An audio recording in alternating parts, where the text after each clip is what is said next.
আমাদের কাছে এমনি খবর আছে যে ওই কৃষ্ণনগর লেকচৌমনি যে পশ্চিম সাইডটা আছে এখানে প্রগতিপাড়া, এখানে কিছু লোক জুয়া খেলছে।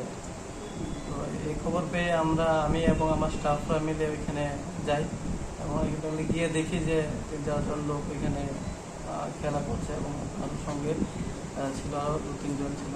এর মধ্যে আমাদের দেখে কয়েকজন 2-3 জন পালিয়ে গেছে এবং বাকি আমরা 5 জনকে ওইখানে ডিটেন করার পর তাদের পজিশন থেকে 19,500 টাকা সিজ করে এবং ওই যে গ্যামলিং ম্যাটেরিয়াল যে থাকে তাসের বান্ডেল সিজ করে এবং ওদেরকে 12টি যে একটা অ্যারেস্ট করে থানায় নিয়ে আসে। আর কি অন্য কিছু পাওয়া গেছে না, এইটুকু।